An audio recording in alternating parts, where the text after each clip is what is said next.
A very good morning to all of you. Today I am going to take the third chapter of history subject.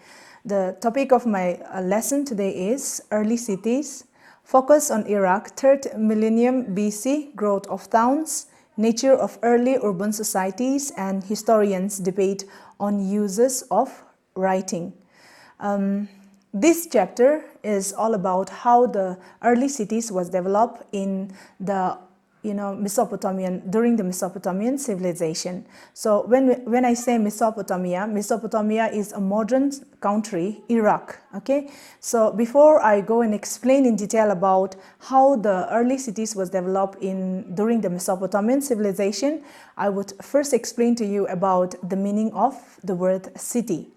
So when we talk about the word city, we all think that it's a modern development, but this city have been existing thousands of years and have their roots in a great river valley civilization of Mesopotamia, Egypt, and China.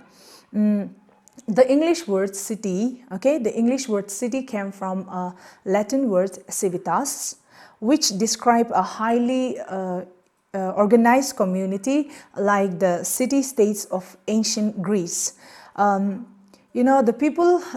The life in the city is a very prosperous one, and it's a luxurious one because the cities provide a man with all the religion, different kind of religion, the amusement for entertainment, his education, and city sought to satisfy every need of the people who are living in the cities. Okay, so that is all about the meaning of the word city. Now moving on to the next point is growth of towns. During the Paleolithic period, as I've already explained in the first chapter, during the Paleolithic period, men were living as hunters and wanderers, as they were, and they don't live a settled life. But once the life of the people shift from the Paleolithic period to the Neolithic period, people started living a settled life because they started agriculture. Okay, so the towns, the society, the village was slowly developed once the people started living a settled life and they started practicing agriculture. Once men become food producers, the life of the people became more settled, and family units came into existence. Now, they continue, though the people started living together in groups, okay, they started living in groups, but the society functioned more as a family units, okay. And these families, once they started, practicing agriculture, they started, building houses and with thatched roofs, and these houses were a place of shelter which protect them from heat, cold, and wild animals. Most of the people, they started living in group in one particular places, okay, and these houses were close to one another. These houses in one particular places, once they started practicing, agriculture, they started living in group in one particular place. Most of the houses are mostly, are very close to one another. We are very close to one another, and we're surrounded by a common fence of prickly bushes or mud walls to protect the group of people who are living in one particular place against, the wild animals or, the attack of another, tribal groups of people who were living there together. And, the number of families, okay, the number of families living in one particular place constitute a village. Okay, the village was small and the huts were close to each other. Gradually, some of the villages grew into larger ones. These villages were often found near the river valleys where waters were easily available for agriculture, because men has already started started practicing agriculture, and that is the reason why most of these villages, the olden villages, were mostly located in and around the river valley, where the water is available for their agricultural purposes. As the time goes by, the number of people living in the villages gradually increased, and even the needs of the people, living together in the village increased. And because of that, new occupation was created. So what will be the needs of the people who are living in the villages? Now, once the people started agriculture, once they started living a settled life, the needs could be in the form of, clothing, okay? They also need to build houses to protect them from heat, cold, and then the wild animals. And because of that, they need carpenters or a skillful hand to build the houses. Or, since they have already started practicing agriculture, they also need some tools which can be used for, cultivation, for example, such thing as like that. So because of the needs of the people, new occupation was created. These villagers who were living together in groups, they became more prosperous once they once they have learned the technique of how to cultivate. Okay, once they learned the technique of how to cultivate, they started, producing more, surplus food, and then because of which, another group of people, they leave the profession of, working in the field and shifted the profession to some other, craft making. So, the new group of people like, potters or carpenters or weavers, they don't depend on agriculture anymore, but they started producing, they started weaving and producing clothes, or they started making potteries, or, they started making ornaments for the people living in the village. And these people, they exchanged the materials which they have produced with those of the food with the people who are still depending on agriculture. And it was no longer necessary for every family living in the village to work in the field and produce its own food. The weavers and carpenters or potters exchange their articles, okay, their finished articles from those families which produce food. With the growth of new profession and increase in trade, the craftsmen, they started living together in groups, and thus big villages grew into towns. Now, once that is how the society, the towns was developed. First, the people started living a settled life. After that, they started living in groups, and then slowly and steadily, as the number of the people living in group increased, it developed into a village, and as the population increases, the smaller village establish itself or develop itself into a bigger village. And once the need of the people change, another group of people change their profession. They don't depend on the production of food anymore, but they shifted their profession to other occupations was created, and slowly and steadily, that is how the village life was transformed into a town life. The establishment of town is marked by the beginning of civilization. Now, when I say civilization, civilization is a state of social and cultural development, and organization which is more advanced is called civilization. The first phase in the growth of cities began 5,000 to 6,000 years ago. With settlement which grew into what is called the River Valley Civilization of Mesopotamia, that is present-day Iraq, Egypt, India, and China. So the first civilization of these towns and cities was established was developed in Mesopotamia, modern-day country Iraq, and Egypt, and India, and China. The towns were more dependent, these towns no more depends on agriculture and domestic animals. As the civilization grew in size, trade routes grew in number, and these towns became the center of merchants, craftsmen, traders, and government officials. The division between town and country, urban and rural, had begun during this period, that is during the 5,000 to 6,000 years ago, and a similar path was taken by a later civilization, which come after the Mesopotamian, Egyptian, and the Chinese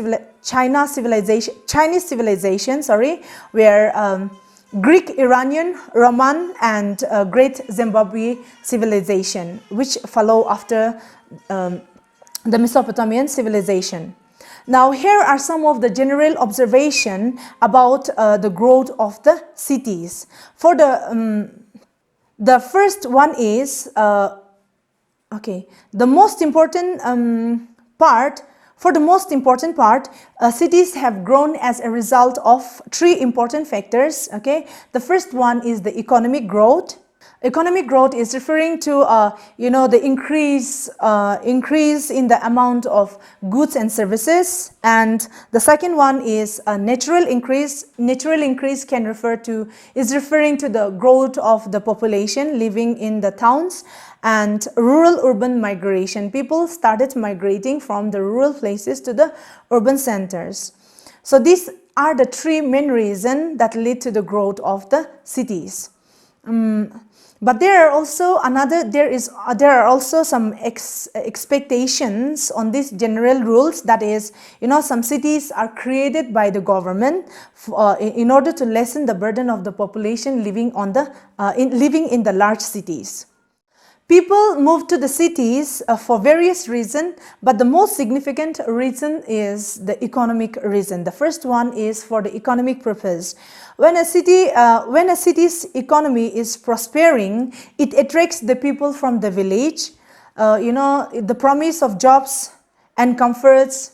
The city provided comfort to the people who are living in the cities. It provides, available jobs for the people, and then glamour and glitter, living a very luxurious life, and it attracts the people to, leave their village and start migrating to the cities, to the urban centers. That is the first one. And then the other one is, it is true, people start migrating from the rural places to the urban is also because of push factor. Drought and famines or exploitation of farmers can cause, extreme rural poverty and pushes the people out of the village and started to settle in the towns. Throughout history, cities have been the promoters of the center of high civilization. Why is it? Because the urban dwellers have proved to be more receptive. Okay, the people who are living in the cities are more receptive. Okay, they receptive to the new ideas and changes than their rural neighbors. They are open-minded. Okay, they are broad-minded, and they accepted new ideas and are willing to accept the changes that is brought in the society. Towns have been interested. The people living in the towns were interested in accumulation of wealth and the uses of wealth for living a better life. The towns have been the instigators of freedom, since the population of the people who are living in the towns and cities were mostly of middle class, who does not believe in any kind of tradition. Okay, any kind of tradition, and conservatism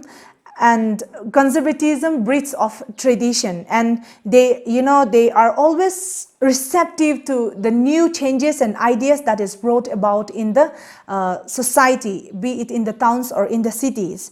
Moreover, urban centers have been the marketplaces, areas where goods were exchanged, deposit point for merchant fleets and caravans. Different groups of people coming from different locations, they bring their goods and exchange. So in that way, people living in different geographical locations, they bring their new ideas, and the new ideas are created. They get to learn new ideas and opinions from different group of people living in the different location.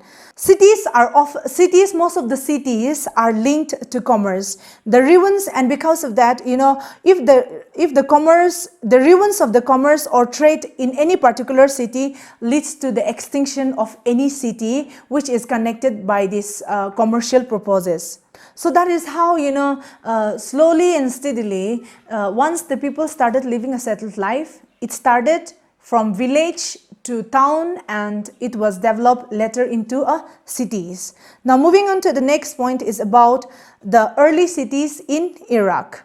The archaeologists hold that the early city life began in Mesopotamia, part of the modern country Iraq. The very word Mesopotamia is derived from the Greek word, from two Greek words.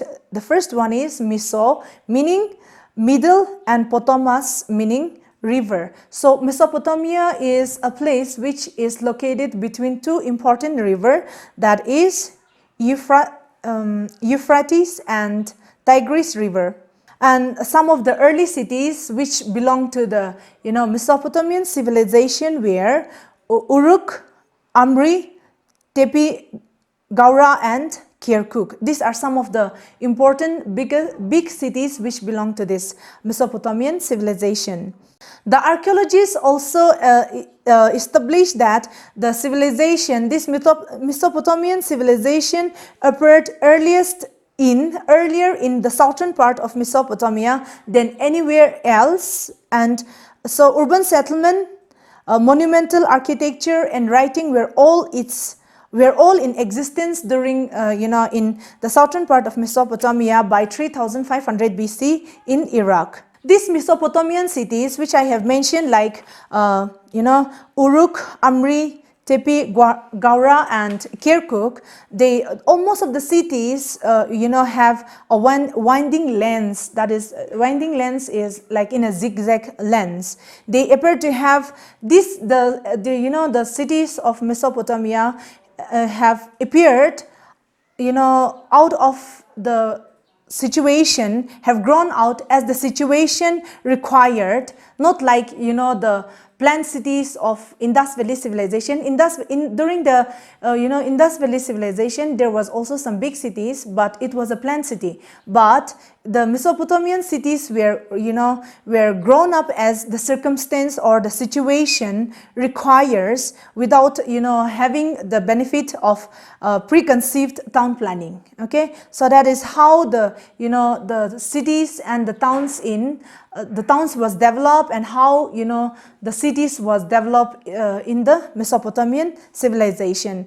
The rest of the remaining points that I will continue in the next class, and from here this will be the last point for today, and I will continue in the next class.